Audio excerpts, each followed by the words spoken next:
So what is this term woke?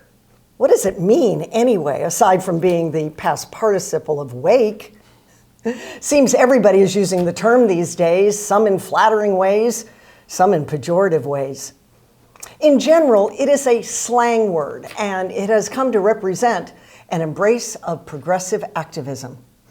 The term is even being used when referencing some of America's CEOs, as in woke CEO. And by extension, the term woke capitalism is now used to describe companies that signal support for progressive causes, whether the company really believes the cause sincerely or not. Either as an expression used to describe progressive activism, especially against racial discrimination, or used sarcastically, taking swipes at corporations that embrace the political left, the word woke as slang has stuck. I'm Terry Gilberg. This is Timeline with Terry. Straight ahead, we'll discuss today's timeline topic, waking up to woke CEOs. Be right back.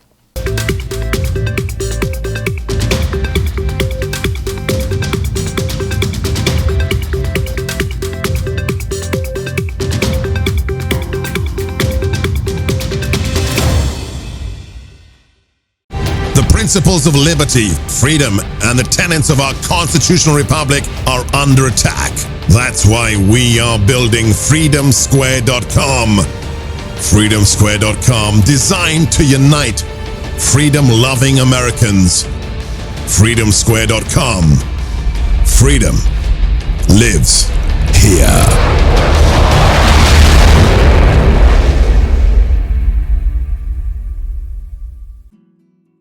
Are you tired of having to grunt, wince, and sigh every time you sit down on the couch? Omekwa Organics has got you covered with the Protected Tea, an organic herbal blend for inflammation, immunity, and heart health. Naturally boost your immune system and reduce stress. So get on up and dance, because you know that Omekwa Organics has got you protected. Visit our link in the description for money off your first bag of Protected Tea.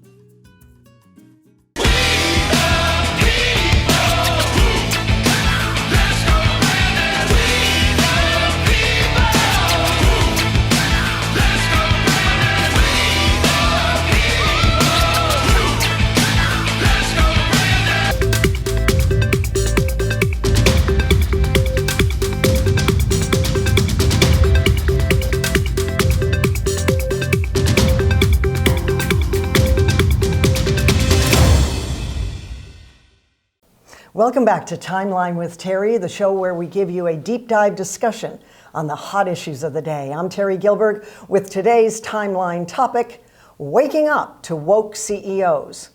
They're all around too, the CEOs of corporations who are on the political left, corporations like Coca-Cola, Nike, the NBA, Walt Disney, Delta Airlines, Google, Twitter, and many others. These companies openly support liberal or in some cases leftist positions on moral and social issues, political and economic ones too.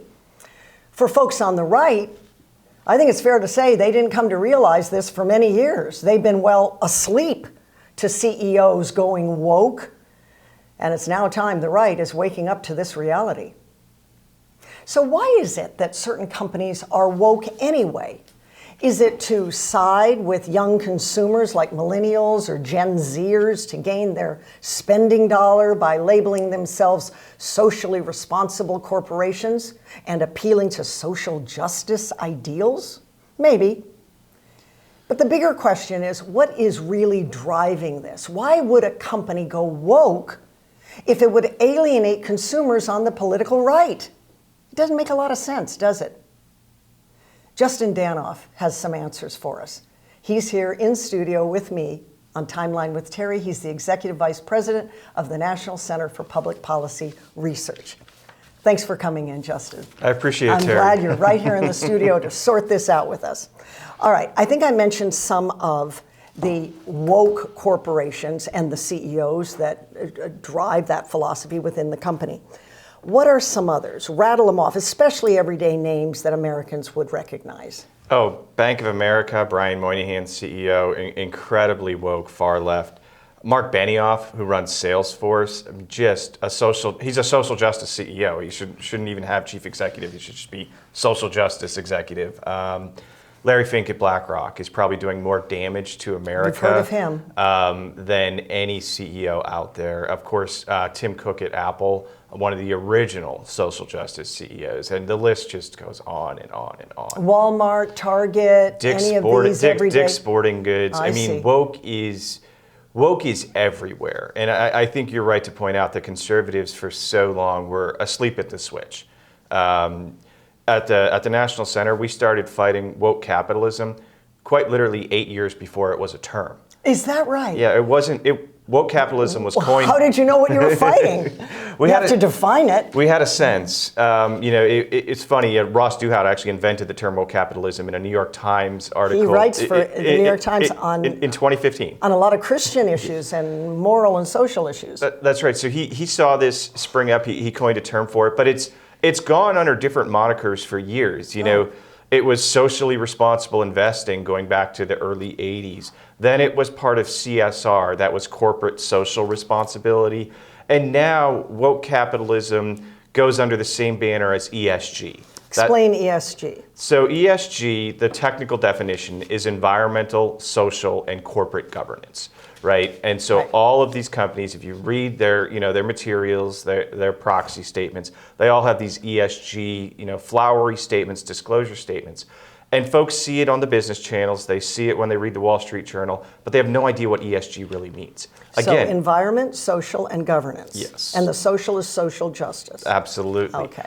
But change the definition. You don't need to go with those terms. It's just whatever a liberal interest group is trying to achieve through big business. That's all ESG is. It's a canard. It's not real. And again, it can be paralleled with woke capitalism. They're basically the same exact thing. So wherever way the wind blows, that's the new term, but it's all the same thing. It's all the same. Just to dovetail into that leftist ideology. That's exactly Okay, right. let's get to the meat of the matter. A lot of Americans would be scratching their head and saying, why in the world would big business that is there to make money want to alienate those on the right? They must have seen value in going in this direction, but how and why? In a single word, it's engagement. The left has engaged with big business, and the right has ignored business to our peril. What the left is doing is taking their march through the cultural lanes, right? They marched through academia, starting in the early 1900s, but especially in the 1960s, right? They marched through media, they marched through Hollywood, they marched through social media, they marched through a lot of our churches. So this is just the next iteration of the left's long march through the cultural institutions. I like to say it parallels a lot with the way the left took over higher education in the 1960s. But Justin, when it comes to the pocketbook, when it comes to money, when it comes to shareholders, when it comes to profit, the bottom line at the top of the page, money talks. And if it's half of the money coming in because you're alienating half of the nation now, why do it? Because the Twitter hashtag and the phrase "go woke, go broke" is premised on a lie. Okay, give me just 2 examples of when conservatives have successfully boycotted a company that they came and apologized to us and changed their behavior. I can't give you one. So this it doesn't exist. This idea that conservatives are collectively going to boycott anything is a false premise. So when Nike pulled the Betsy Ross tribute shoe off their shelves because cop hater Colin Kaepernick told them to, do you know why they did that? Because conservatives, when Nike got involved in the bathroom bill debate in North Carolina, we all went on Twitter and Facebook and said we were going to boycott. Their sales went up, their revenues went up. When they signed Colin Kaepernick to a huge deal in the first place, conservatives, I can show you video after video of conservatives burning their Nikes, putting them in wood chippers. I remember those days. We're done. I remember that. And we didn't boycott then either. So the companies know that they can offend 50% of consumers with impunity because we keep claiming a false claim that we're going to boycott. So you're saying the pushback is not real, but I would add to that it can only work with big corporations, Walmart, Target, Delta Airlines, Nike, because they are maybe too big to fail, right? Even if there's money out there to be had, they don't really need it, right? Well, Is that the thinking? That's part of it, but the other part of it is the number of corporations that offend conservative values are just so many these days. I mean, there was over 1,000 corporations on the wrong side of the voter integrity issue in Georgia earlier this year. Over 1,000. If you care about religious liberty, the Equality Act right now, the Chamber of Commerce has endorsed it. The Business Roundtable has endorsed it. NAM has endorsed it. So if you want to boycott the woke, you're going to be Saint Simeon living up on a pole, or you're going to be a hunter-gatherer making your own clothes and getting your own food, living in the woods. You wouldn't engage in any commerce if you truly had to boycott the woke. And so and again, the left has gotten big business to ally with it on so many policy and political issues, not by boycotting, but doing the exact opposite. They see a company they don't like ExxonMobil, they buy more shares in ExxonMobil so they have a louder voice in the room. Because what is boycotting? Boycotting is taking your voice out of the discussion, right? And so let's stick with voter integrity in Georgia. If we took our voice out of the room in that debate, whose voice is left? Stacey Abrams? She's already got a megaphone. That's the status quo there right now. Let's not give her a bigger megaphone. I certainly don't want to. Oh, so the value then for these companies to go in this left direction is because of, let me just get this right so our viewers get this right, because of the drumbeat from liberals over perhaps decades to now get into big business after getting into academia and Hollywood and the other examples that you gave, Hollywood, academia, and churches, just basically every cultural institution in America. So now they're after big business. And what do? They buy shares. Okay, that's strategy. What does the right do? Oh, well. We right? falsely claim we're going to boycott, and then we don't do it. So, and the right didn't even notice this happening. Yeah, I think part of the problem is philosophical on the right as well, right? It is true that American capitalism is the greatest engine for human prosperity that mankind has ever created, right? Indeed. That's absolutely true. And so why would we upset that apple cart? And it's exactly because of that feeling that we should leave business alone that the left saw an opportunity and they took it. And there's there's also a libertarian mindset on the right that I think I have a lot of libertarian, sensibilities, but the true diehards get this wrong. That we should all just leave business alone. That the market will solve everything. Yeah, free market enterprise. We hear it all the time. We don't live in a perfect free market. We haven't since before the Civil War. That's the first point to make. We don't live in an Ayn Rand novel. We live in the real world, unfortunately. And so the left, and again, if the left is going to engage as an actor and weaponize their money, if we don't on the right, that's called unilateral disarmament. How's that going to win the day? It won't, indeed. All right, so it strikes me that since the right didn't see this coming, and as the left moved along with this long view, they somehow got into, shall I say, the psyche or the head of the heads of these corporations. So getting into their psyche, winning them over. Give us some examples of how that looked. Yeah, sure. So this, again, it's easy to parallel it with higher education. So it was a trilateral takeover. It was top down, it was bottom up, and it was outside in. This is the same. So if you think about it in the academia concept, what happened? They set up this thing called tenure, right? So on college campuses, this was supposed to be about creating more academic freedom for professors. What did it turn into in reality? Blackballing conservatives from getting lifelong spots, at the academies. Well, over time it did. Exactly. And so what has the left done at the top part of businesses? Well, somewhere along the way, they actually bought out some of the search firms that large companies use to find new board members. And then they only brought them far left individuals. That's sneaky. Smart. Okay. It's strategic. It was smart. So right now you have numerous boards of directors. The full slate of board members only represent the left in American politics, right? So they're completely echo chambers for their woke CEOs. Again, that's an intentional takeover from the top. Why do I say it's also bottom up? I can't tell you the number of meetings over the last decade plus that I've had with folks in the C-suite, the general counsel's office, investor relations, and I ask them why they take liberal position A, B, C through X, Y, Z. It doesn't matter the topic. They all say, Justin, it's simple. It's what our employees want us to do. Which is false. The employee is guided by leadership.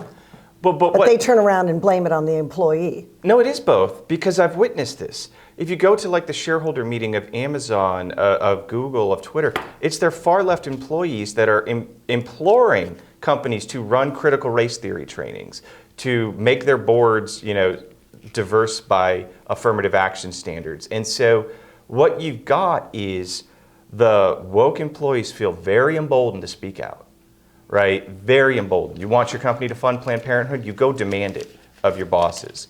But if you want your company, if you're a conservative, you want them to fund a crisis pregnancy center, you'd never say that. Conservatives, just like on college campuses, they self-censor because they know their job is on the line. Their paycheck every 2 weeks is very important to them. And so we talked, Coca-Cola ran a training this year telling their white employees to be less white. It also told them they couldn't culturally appropriate. So how you square those two things, I don't exactly know. But that's the cancel culture in America, is the Coca-Cola employee that couldn't go down the hallway and say, hey, this is nuts.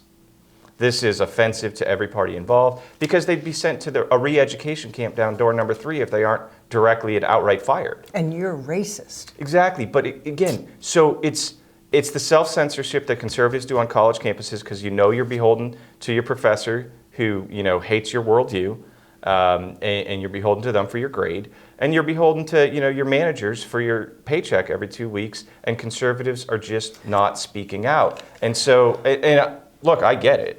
I get the fear. The fear is real out there. The cancel culture is very real. And so that's the bottom-up takeover, right? You embolden the woke and you silence dissent. And that's happening all throughout the business community. You're painting a picture, though, that it's too late. It's too late for pushback. The people on the right, too polite, too accepting of the status quo. It's a problem that doesn't have to be fixed. So why fix it? Whereas those on the left, we got to get in there. We got to get in academia. We got to get in Hollywood. We got to get in churches. Now we got to get in big business. And in that move forward, they have created anxiety. They have created a problem. And folks on the right go, where's the problem? We already fixed it. We fixed all this. It's called free market enterprise with regulation from the SEC and so forth. But it's free market enterprise. What are you dusting this up for? Right? So now it might be too late. No, there's 2 positive thoughts to keep in mind. When you slice America into cultural lanes that we've ceded to the left, business is the most recent, right? And so temporally, logically, it should be the easiest to win back, right? We're not going to win back Harvard tomorrow or Yale, right? But we didn't lose business in the 60s. We've lost them much more recently. And so, again, logically, it makes sense that that should be the easiest cultural lane to win back. The second thing is, everything we've ever done at the Free Enterprise Project, the left gave us the playbook. The left did all of this in plain sight. It wasn't in smoke-filled rooms.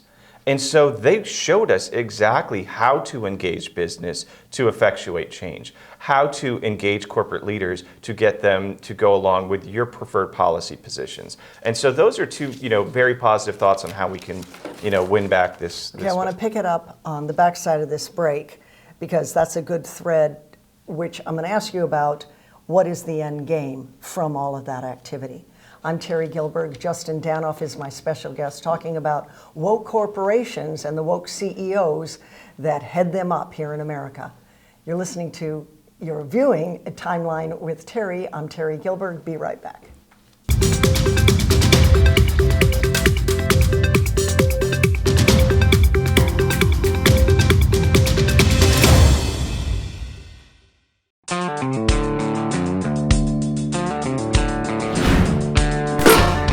CTA is a call to action to all conservatives to save America from left-wing radicals.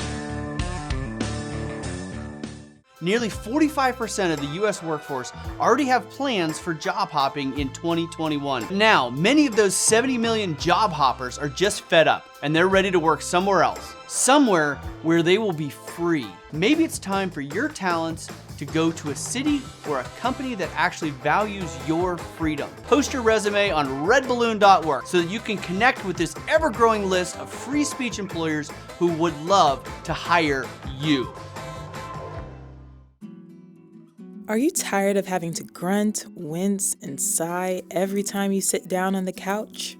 Omekwa Organics has got you covered with the Protected Tea, an organic herbal blend for inflammation, immunity, and heart health. Naturally boost your immune system and reduce stress. So get on up and dance, because you know that Omekwa Organics has got you protected.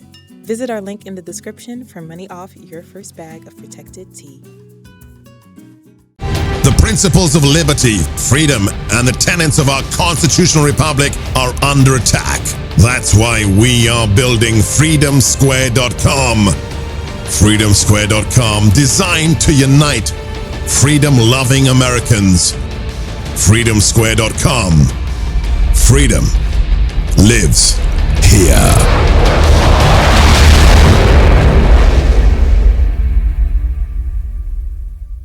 The following is a health warning to all liberals.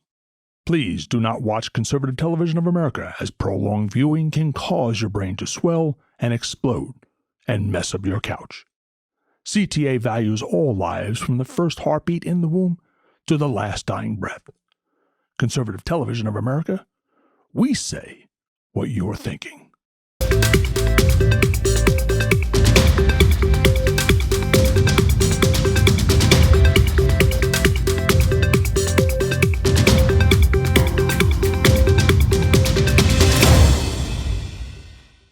Welcome back to Timeline with Terry. I'm Terry Gilberg, your host. I'm with Justin Danhof. He is the Vice President of the National Center for Public Policy Research. We're talking about woke, what it means, why it's in our culture, why especially it's in big business. Now, before we took the break, I want to eventually in our conversation for this hour get to the point where you're going to tell me what their end game is in all of this. But before we get there, I want to go back to why would companies do this? And it just strikes me that they see value in it. And it strikes me to get into the psyche, the left that is, getting into the psyche of big business, they would have to, in some respects, change the product itself from, it's not that great a product, but it could be great, it could be of value, it could be morally good if you would just, you meaning the CEO, would just come by our ideology, come by our thinking. In other words, the idea that the product could be more virtuous, I think. What is your response to that? Because I kind of think that's probably how they convinced CEOs to be woke. So CEOs of large publicly traded companies, specifically in America these days, they're much more like politicians than they are business people, right? If you think about the way that they've had to position themselves in, in the media, they're politicians. And so who do politicians listen to? Their loudest constituency.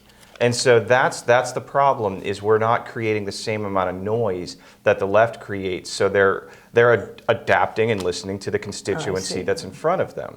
And so another term we didn't get into in the first segment that's important to note is another banner that this is flying under is called stakeholder capitalism, right? A lot of folks explain that. Yeah, a lot of folks may have missed this, but actually in the summer of 2019, the Business Roundtable, for example, changed its statement of a purpose of a corporation. So for the longest time, the purpose of business, the Business Roundtable, was to create profit for shareholders. It was fairly simple. Right. Create value for the company. Whole idea. Well, my widget is important and it will make me money and you money. And it's good for all involved. Again, exactly. American free market capitalism has lifted more people out of poverty than any other system ever created by man. And so in 2019, they said, we're done with that. They actually, Who's the they? The Business Roundtable. Okay. They said, we now care about stakeholder capitalism. No longer is shareholder primacy our main concern. And then comically, they listed all the stakeholders that they cared about and were going to be, addressing the needs of. And shareholders were dead last on a long list of commas. And so that's a kick in the teeth. And what's so crazy about that is, of course, businesses, successful ones, have always cared about their stakeholders. That's nothing new. You care about your customers, you care about your employees, you care about the communities where you live. That's not new. What is new is that they were using the language of Elizabeth Warren and AOC. Because, of course, they want to change actual law. Right now, businesses, publicly traded companies, they still have a fiduciary responsibility under the law to their shareholders. That's absolutely still the way our governance laws operate. AOC, Elizabeth Warren, they want to change that. They absolutely, the Saving Capitalism Act of 2018 that Elizabeth Warren put out, I mean, I implore folks to just read the first few paragraphs of that. But it would legally give companies a legal responsibility to Mother Earth. Things like that. It would put union members on corporate boards. I don't know about you, but I don't want the SEIU making decisions for all businesses in the United States of America. This would be a tragedy. And what they're really trying to do is make American companies lesser and put them on par with like European companies that have to go along with a lot of these extra regulations and extra legal responsibilities that American companies don't. So quite literally, we have a political class in America that wants to cripple American businesses to raise up international businesses. And I can think of Part of the globalist aim? Yeah, yes or no? So the Great Reset, this didn't come out of the Biden administration. This is, from, the Davos crowd, the World Economic Forum, Klaus Schwab. And there's no greater disciple. They even spoke to it. Yeah, they talk, again, Openly. They talk about this publicly. It's not like they're doing some secret society thing where they're trying to change business. No, they truly want to cripple American business at the expense of others. Let's look just at, again, the worst actor in all of this is Larry Fink, the CEO of BlackRock. And a lot of Americans, the polling actually shows us, only about 5% of Americans even know what BlackRock is. So Larry Fink wants to be famous, Terry, let's help him. Let's help him get there. So BlackRock is the largest asset manager in the world. They have, depending on how the market's doing, between $9 and $10 trillion in assets under management. Mm-hmm. Okay, but that's other people's money. That's a really important point to note. What does he do with other people's money? Well, for the longest time, passive managers didn't vote on shareholder proposals or board members, right? When they got their corporate proxies of companies. Because think about it, you have millions of clients, that are investing with you. How could you possibly vote on behalf of all of their varied interests? So big passive houses never voted. In 2018, Fink said, you know what? I'm going to change the paradigm. We're going to vote now. If you're not taking aggressive action on climate change, if your board isn't, installing affirmative action programs, we're just going to vote against your board, vote for shareholder resolutions that, support my worldview. I don't care what the business paradigm is. Well, what about just dropping them altogether? Right, and so that's just that. Was that part of the formula? No, it was really, he wanted to change American corporations to reflect Larry Fink's values. It's exactly what he wanted to do. And as the CEO, again, of the largest asset manager in the world, and we know Wall Street's a follow the money game, right? So State Street and Vanguard, everybody just picks up and starts acting in this way. And so what's the end result of that? I'll give you a great concrete example. In May, ExxonMobil held its shareholder meeting. There was a small hedge fund that had put 3 climate change activists up for a vote to be on the board. Left-wing climate change activists whose stated goal, by the way, is to put Exxon out of business, to mothball the company. Ooh. Larry Fink backed them. Ooh. They all got on. Think about that. The people that actually invested their money to make a return on investment with Exxon, their voices were squelched. So again, this is not reflecting a functioning American market. This is a corruption of the marketplace. That we have, these asset managers with just such outsized control over the vote.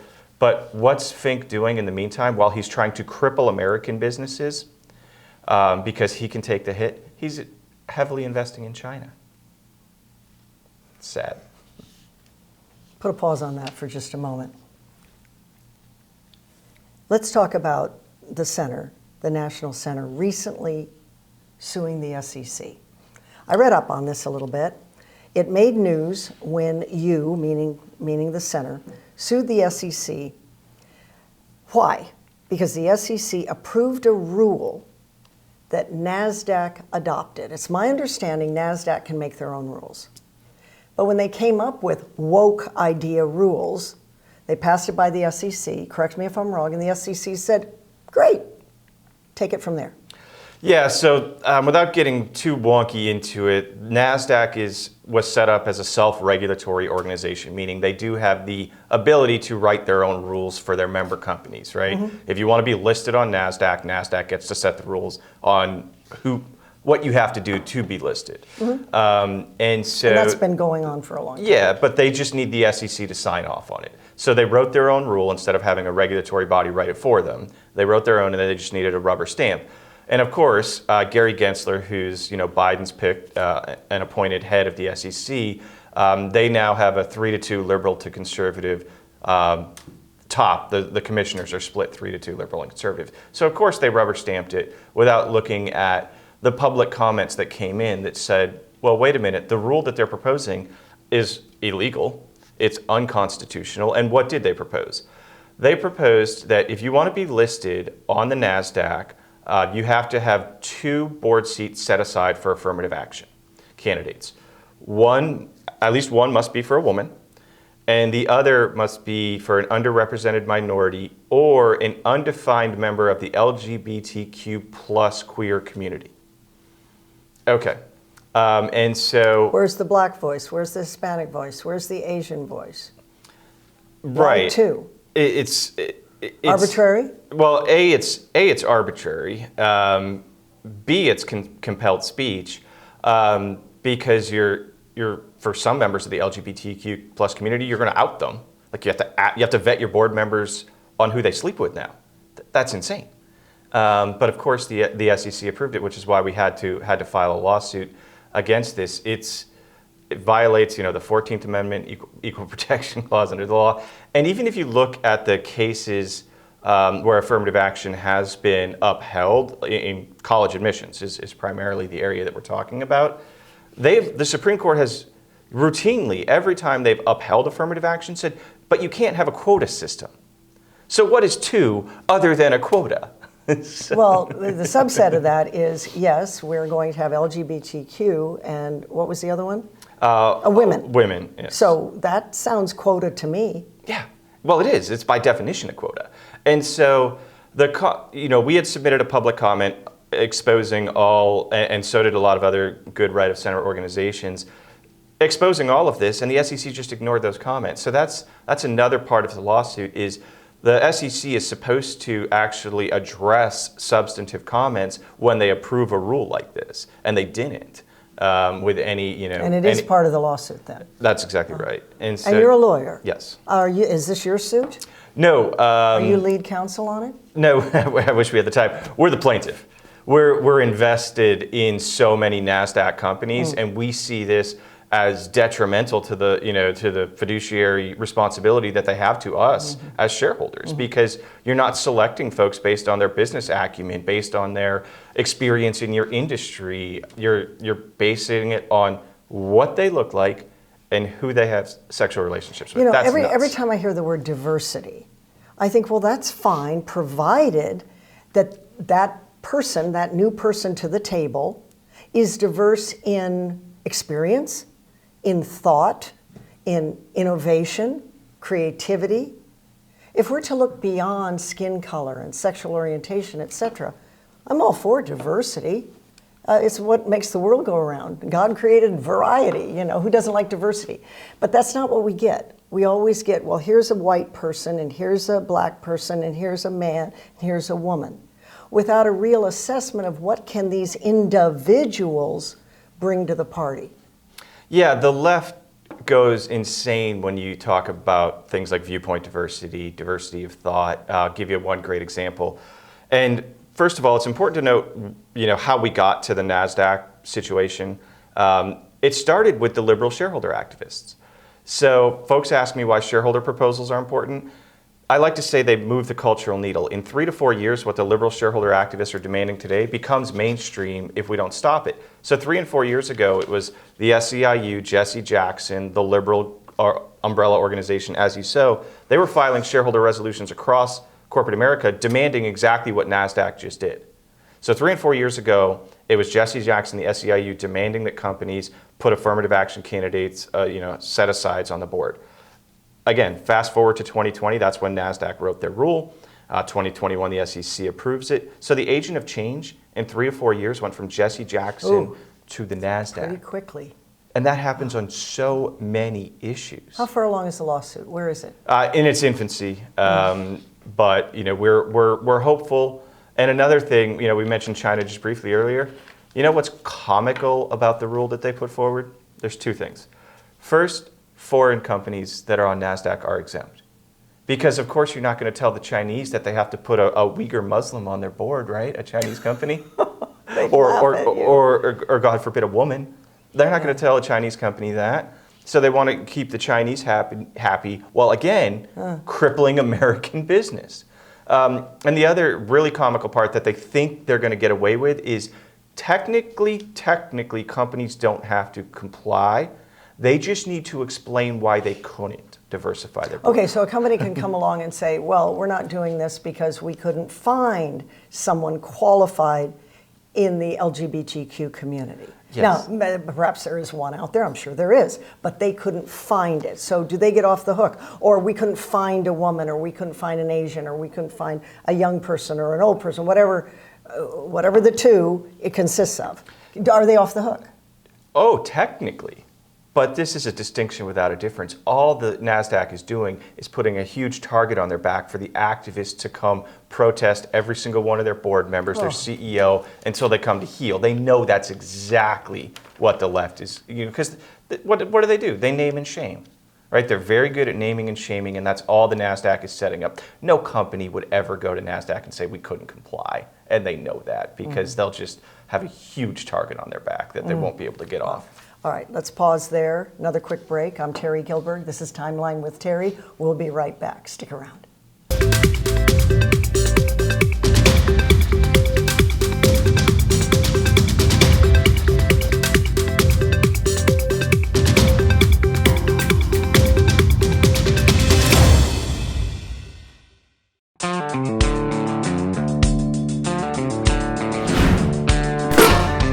You're watching Conservative Television of America, working hard to stick socialism where the sun don't shine.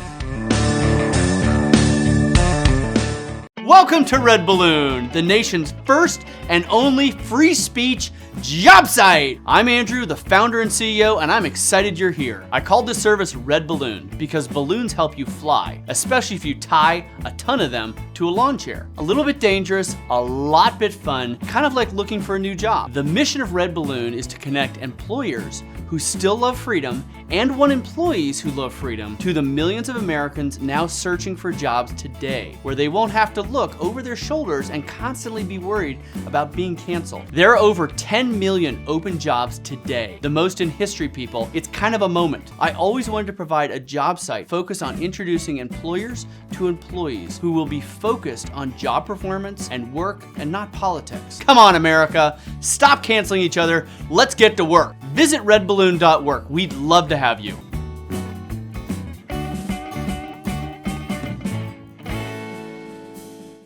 The principles of liberty, freedom, and the tenets of our constitutional republic are under attack. That's why we are building freedomsquare.com.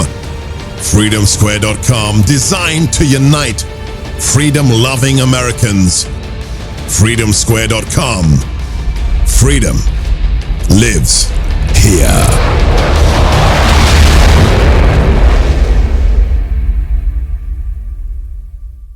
I've got an offer to tell you about to provide home security for your home for less than $1 a day. For real, with no installation or equipment charges. And this is from a company rated #1 by a leading consumer research company. For less than $1 a day with no other costs, you can get your home secured. Plus, get a lifetime equipment replacement warranty. You need protection for your home. Call the Home Security Hotline right now. Now, more than ever, all U.S. veterans need your help. If you have an old car, truck, or van, you can donate it today and help them. And they'll come pick it up for free. Plus, the money raised helps our nation's disabled veterans and their families. Call the number on your screen right now. Within a few days, we'll come and tow it away for free, running or not. And the proceeds greatly help U.S. veterans. So please call right now. There is no way to ignore it. You hear it on the news, online, from your friends and family. What happened to my money? Whether it got hit by falling stocks and bonds, with the coronavirus, shrunk by a floundering 401k with low interest rates, and is riding the extreme ups and downs of the stock market with political elections. Many Americans are worried about their money and how they're going to retire. Help protect your financial future now and call J.D. Mellberg for your complimentary book from a leading financial firm that shows you ways not to run out of money whether the market goes up or down. This free book reveals little-known truths about annuity strategies in simple-to-understand terms that can protect your money for a lifetime. As a bonus, we'll also throw in a free annuity rate report summarizing the rates and benefits of annuities from hundreds of top-rated insurers, helping you to find ways to get up to 33% more income in retirement. That's right. 2 books, both absolutely free, for calling J.D. Mellberg. Help protect your financial future. Call 800-423-6201. That's 800-423-6201. Call now.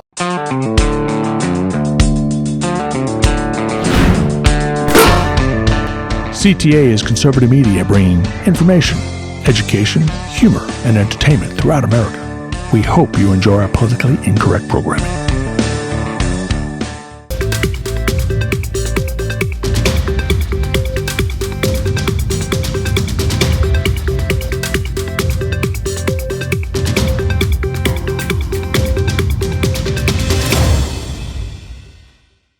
I'm Terry Gilbert with Timeline with Terry, speaking with Justin Danhof.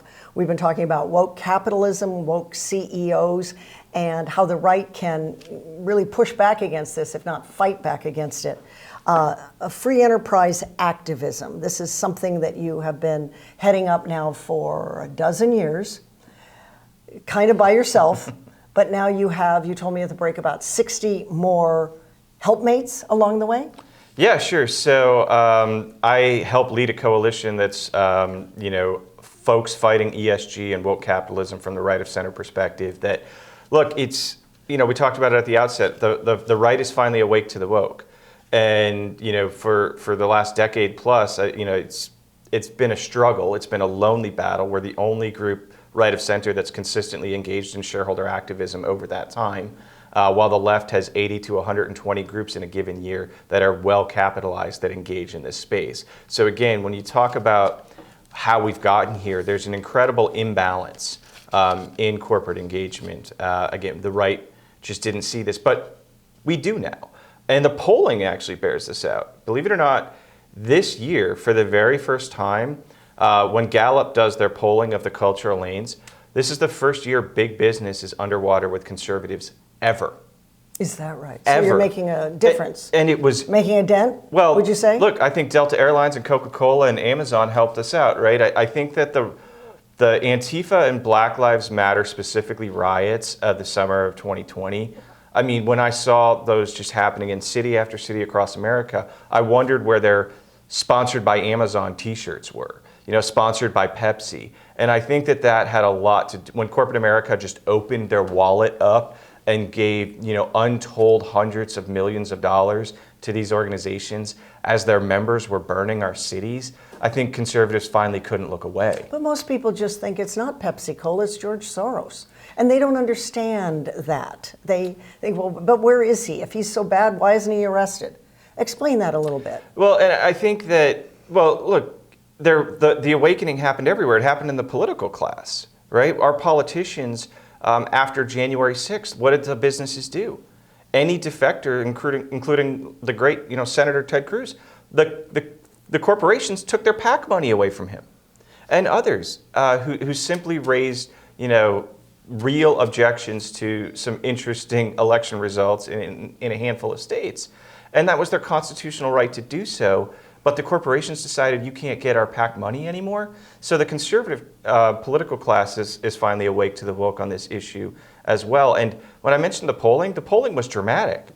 It went from 57% support amongst conservatives for big business all the way down to 31% in 1 year. So again, there's an appetite on the right to finally do something to correct this problem. You know what else I think is a boost for those on the right is what we're seeing with coerced vaccinations. Now, you might think that that has nothing to do with it, but when I saw how many Southwest flights just were canceled, something was happening. We figured out it wasn't the weather. It was pilots that say, okay, I'm not getting the jab, so therefore what I'm going to do is I'm going to take my vacation, I'm going to take my sick time. That means tomorrow I don't need to go to work because come December 1st or November 1st, whatever it was, that was my deadline. I'm not going to be coerced into doing this, so I'm going to not show up. I think the tide turned then, and I think that scenario, what happened there, and also with American Airlines, can only help to bolster the right's position on this. Because after all, those two airlines, they're corporations. And am I wrong? No, you're right. And you know, who thought that, you know, airline pilots would be the heroes of 2021, but many came of them out of are. nowhere. And I can say this much without going too far into detail, because I know a little bit of the background. A lot of those pilots are filing lawsuits, and those lawsuits will be brought to public fairly soon. And you're going to see a lot of impact from this. What you mean is if someone did get 2 jabs, maybe even a booster, then that pilot would file a lawsuit, or the one that says, okay, I'm done here. The ones that or both. The ones that sought exemptions and were denied by their corporations unconstitutionally. Oh, that is totally unconstitutional. And so the tide is turning on that. I think that's exactly right, and that'll have a lot of impact. Let's talk a little bit about how the center has released a voter's guide. I'm very intrigued with this. The Free Enterprise Project, FEP, has a voter guide for you, the 2021 Investor Value Voters Guide. This is a good thing. A lot of moral and social nonprofits that work with moral and social issues, they have this before every election, midterms, federal elections, the big presidential elections. Tell us about yours. Yeah, so this is the first ever guide. This was our second edition. This year, the first ever. Last year was the first ever. This was the second annual one. Okay. For conservative and religious-minded investors, how to vote your corporate ballots. Because again, when we talk about what happened at Exxon and their board, the evidence bears out that what happens at every single annual shareholder meeting is the equivalent of a red or purple state election that goes blue. Because the left weaponizes, they show up and they vote, and the evidence bears out the right couldn't even be bothered to show up. Let's give a good example. Al Gore's on the board of Apple. Gets anywhere between 95 and 99% of the vote every single year at Apple. Are 99% of Apple investors left-leaning? No. Of course not. But like something like 30% of the vote just couldn't be bothered to show up that day. And so we put out a guide saying, look, these are the worst shareholder proposals that are corrupting corporate culture this year. You must vote them down if you're an investor. And these are the worst board members and worst boards corrupting culture. If you care about how badly we're losing business in the United States of America, these are your only 2 voter guides available to you. You know, they're both available up on nationalcenter.org. We put them out every spring in advance of shareholder season. Most shareholder meetings are held mid to late spring. So we put them out, and again, they're very simple. I know everyone's busy. They're not complicated. You can sign up for a weekly email too, where we just say these are the 3 or 4 worst resolutions, or best if there's a couple of good resolutions that will help business. And if you're an investor, you have to use your money because the left has figured out how to weaponize these votes and how to change culture through them. And again, the conservatives were just not engaging. The other thing that they've done is they've moved this whitey bad, in particular male whitey bad. Whiteness in general is bad, but white men are terrible, right? They've moved this idea forward. Explain that a little bit and how it dovetails into our conversation. I mean, State Street, just came out, one of the biggest financial firms in America. Mm-hmm. They just came out and said, if you want to hire a straight white man, you need to get permission.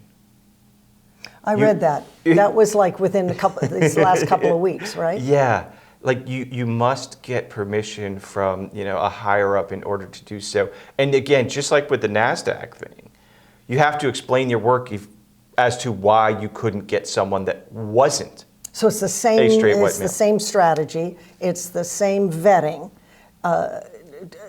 Hire a woman first, or maybe have a woman on a panel that you say, well, I want to bring Justin Danhof. I want him to be hired.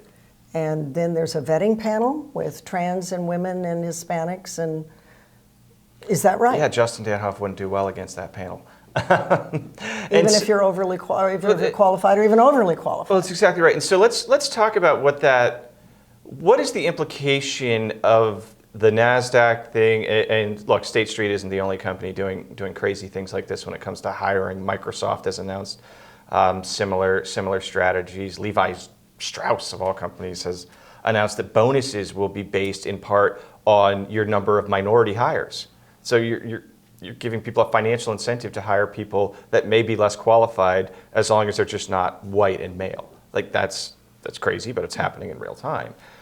What does that mean? When I saw NASDAQ's announcement for the first time, I said, Reuters article, something like NASDAQ seeks to diversify, corporate boards. I said, well, the other title could be affirmative action in higher education has been an epic failure, right? Because if affirmative action was supposed to be about equality of opportunity, and Sandra Day O'Connor famously said we should, hope we only have to do this for a short period of time to overcome, past racist policies in America.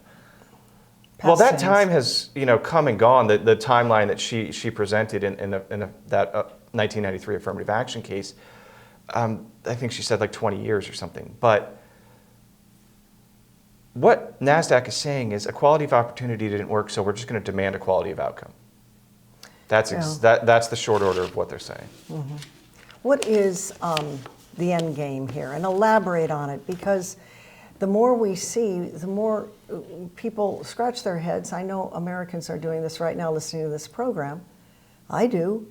And say, well, what is the big picture here? What's the helicopter view? Where are they going? I mean, sometimes when we do work on China, for example, and talking about the long view with the CCP, what is their end game? What are they up to? So let's talk about this in the corporate world. If all of these companies become woke, well, then what? We're a country divided already, Justin, as everybody can see. It will reduce American economic strength, obviously. But to what end? Cultural Marxism. Again, that's every idea that's spilling into big business came out of academia, right? So that's the end goal is, look, 10 years ago, had you ever heard of a chief diversity officer in business? No, of course not. But look at their org charts these days. They have outsized control and power over the direction of businesses. And recently, so again, and where did they all come from? The only place they existed before 10 years ago was in academia, right? And so they all came out of college, and they brought their ideas into business. They're running LGBTQ trainings, CRT trainings constantly. It's meant to demoralize. It's absolutely meant to demoralize because the cultural Marxists do not care about American strength, about the American economy, about American ingenuity. They have no interest in that. But those one percenters, before they were one percenters, getting their MBAs at Harvard and Stanford, et cetera, they were capitalists then. They came from the greatest generation, right? And they came up on the ladder. And they weren't woke. They were hard-working, pro-American capitalism, and they made a fortune. And now they're at the top of the game, the 1% of the 1% of the 1% of the 1%. And indeed, when you're that high up, you're going to hobnob with rich Europeans, rich Chinese, etc. So you will be global, right? Yes. Your Learjet flies just like the other ones do into Davos. So where did they change the thinking? With the money that came along the way? Sure, that's part of it. But think about Google, right? And the founders of Google. Did they start woke? No. No. They just built the best search engine. And once they had the power, Then they decided to do things like shut down Breitbart's traffic, right? And use their power to implement the worldview they had all along. So you're right, they built the best, Jeff Bezos, he built the best, delivery, platform to get products to individuals in the fastest and most convenient way. Then he diversified his board, right? He didn't do it, they didn't start out woke. Even like... Of course not, that's my point. At some point, there's a change in thinking with many of them. It's when they get the power, right? It's once they have the power dynamic. I mean, Facebook wasn't shutting down conservative content 15 years ago. Of course not. But then they realized they could because they controlled so much of the Is content. it the next thing to do then? If you've already made it in America and you're 45 years old and you own Lear jets and you're traveling the world and you're some hotshot with private equity, and now what? Now what are you going to do? That's more of my question. Where did the thinking change? And I don't expect you to know it, but it's a philosophical question. What time did the thinking change, and what is the end game? And we got a minute left. Yeah, I think that we're showing, if you look at Larry Fink, he's the prime example of this. Once you have the power, you don't care. You want your worldview implemented, and you're going to use your business to do it. And that is the end goal, is to exact their worldview wherever they have the sphere of influence. And frankly, their worldview is shocking to half of Americans. And so that half... Because it's not American. That half needs to rise up. And so, I'm proud of the work that we've done in this space.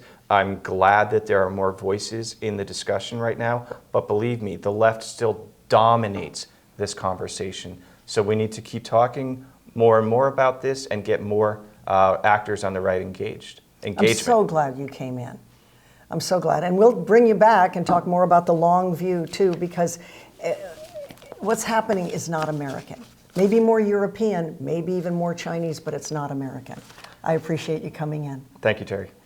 This is Timeline with Terry. That's it for this edition. I'm Terry Gilberg. Join us for another day with another Timeline topic where we go deep and broad on the hot issues of the day. Thanks for watching.